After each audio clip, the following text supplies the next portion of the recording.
Insecurities. Fortunately, a lot of people don't really understand how simple it is to move past the scarcity behind women, the scarcity in dating, the fear of rejection. Ooh, spooky one, scariest one out there.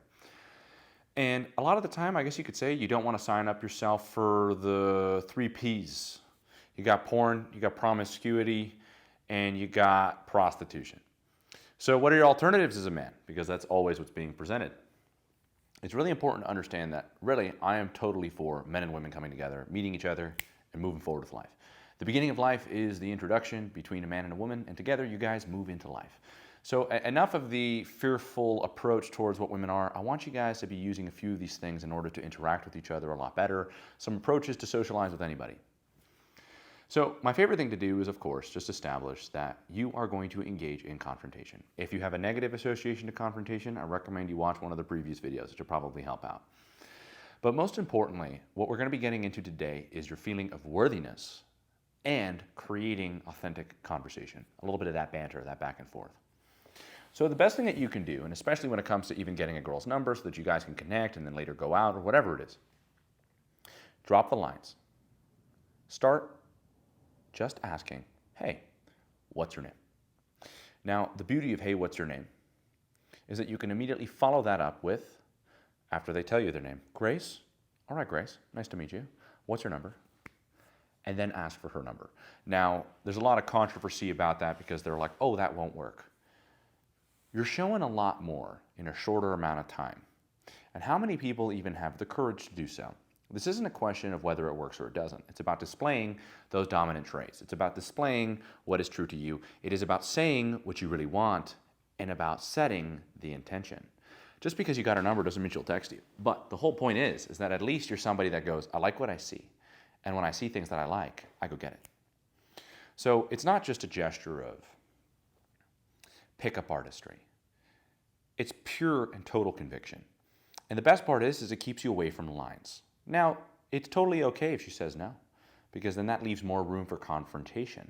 Confrontation allows you to challenge each other. Friendly confrontation is quite enjoyable. Some people will call it flirting. Non-friendly confrontation is an absolute drag. Nobody likes it. So if you're familiar with putting yourself in those positions, not only could you overcome the fear of rejection, you could start pushing forward what you want from the world in front of you. And then it becomes enjoyable. It's fun. Because if you can ask somebody for what their name is, and then you can ask for their number right after, you're already setting an intention and you're showing them that you are not their best friend. That's number one. That's my favorite. Everybody should use it. Well, why would you use it? It's because you want to set his intentions as forward as you can. It shows you what kind of guy you are. You're the kind of guy that steps into life, interacts with the things that he likes, and does not put a limit on himself. This has nothing to do with the outcome. This has to do with the person that you're presenting yourself to be. Another very important way in which you can attract anybody, and even more importantly, just speak to them effortlessly, is use an observation. Now, a lot of the time people are very cheap with observation, and they throw out what you call compliments or cheap flattery. The whole problem with that is that it's not actually what you're interested in. And guess what? She can see it. So can he. So it's very important that you establish that if you're going to use observation, that you're genuinely curious in that observation. Now, the thing about people is that we have what you call multiplicity, many layers, many levels. And it's great to interact with those many layers and many levels, because when you have a really good observation, then that means that you are very interested, making you interesting. So a lot of the time, most people go in with a cheap observation. Nice shoes, nice jacket. And all that leaves you with is a boring, uninteresting interaction because you actually didn't have any interest. So you could always, and one of my favorite ones, is to observe people's energy. And it can tell you a lot about a person. I like to observe their ethnicity and get very specific. Are you Italian or Sicilian? Are you Russian or Ukrainian? And what happens is that now you're actually using a double bind to get more information. And guess what? How many people get asked what they are? Not many people. Another one is energy. You go, hey, excuse me, what's your name? She goes, Grace. Nice to meet you, Grace. You have a very passionate energy to you. She goes, oh, what gave that away? Be like, I don't know, you're like a spiritual hippie. She's like, I am. I'd be like, please don't tell me you have crystals. Now we're flirting. So the whole point is that you guys engage in a back and forth and that you actually test yourself and the world and start to develop these skills to come in there with the full clown outfit. And the last observation is just very simple. It's being able to just distinguish what tribe they associate with. If I'm wearing a kippah and she's wearing a Star of David, I think it's pretty easy how to start the conversation. Hey, I noticed you're Jewish. Cool, you live in the area? Oh, you're not from here. Just let the conversation be what it is. And the most important part is, of course, just be comfortable. Being comfortable. And the only way to be comfortable, breathe. It's that simple. Relax your shoulders, step into it, and you'll start to develop a little bit of courage. And then when that conversation starts to create a connection, and you are the reason why you created a connection. The most beautiful thing in life is to create connections. At the end of the day, the biggest gift that you can give to anybody is a powerful connection. And if you are letting yourself become small and rigid and you're reducing your own being in your own life, try this mindset. You probably don't exist in your own world. And that's a problem. The whole point is that you expand your reach. You see what is. You touch, you speak, you open up, you interact, you approach, you engage. And what ends up happening is you start to expand. And when you start to expand, you start to live more. And when you start to live more, you feel more. And it seems like your life is no longer just a spectator. You are in charge and you are in control. Interrupt the patterns, increase and expand your being, and watch what that brings. So you got number one, what's your name?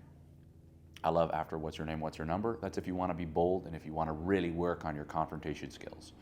Observations. I like to observe energy, ethnicity, and just overall tribal identity, what they identify with, the belief system that they identify with. And the last one is just a little bit of courage. Yes, it takes a little bit of courage. If you lack the ability to go ahead and step into any interaction, and I like to use these things called the 3 C's. The 3 C's is first is you got is comfort, then you got to calibrate. The 3 C's. First thing you got is comfort. Then you got curiosity. Curiosity is so powerful because then it'll create genuine interest. Children have genuine interest even in the most mundane things. Stop trying to look for the perfect thing. You can call out whatever observation it is. Maybe she's walking by and she has a little Slurpee cup. You can make an observation about that. Hey, is that a Slurpee cup? She's like, oh no, it's not a Slurpee cup, it's Jamba Juice. Be like, oh, I'm sorry, forgive me. How rude of me to assume. You could play around with whatever observation it is. And you go, oh, are you Jewish? She's like, oh no, I'm not Jewish, just Italian. Be like, oh, sorry, you know how it is. We kind of look the same. What's your name? It doesn't even need to be smooth. It just needs to be open. It just needs to be real. And unfortunately, we're all coming in here trying to develop like this unrealistic expectation that you're a movie star. You just need to be calibrated, comfortable, curious, courageous. Those are all characteristics that a man needs to develop in order to go through this rite of passage. Learning how to speak to anybody, learning how to have conversations with anybody is a rite of passage for a man. Because if a man cannot speak to anybody that he is surrounded by, that means he cannot deliver his truth, his message, and what he believes in the world. He lacks autonomy, he lacks authenticity, he lives to please others, and he's afraid. That message cannot be in your head if you want to be out in the world. You need to do everything that you can to start expanding yourself, experiencing the rejection, and starting to live. Because those who live don't care about failure. The biggest regret in their life would to not be having that interaction, to not be making that connection, to not be opening up, to not be saying what was on their mind. And if we could just start today by a simple hello and reducing those ridiculous expectations and simultaneously picking up that standard, then you can speak to anybody, anywhere that you go.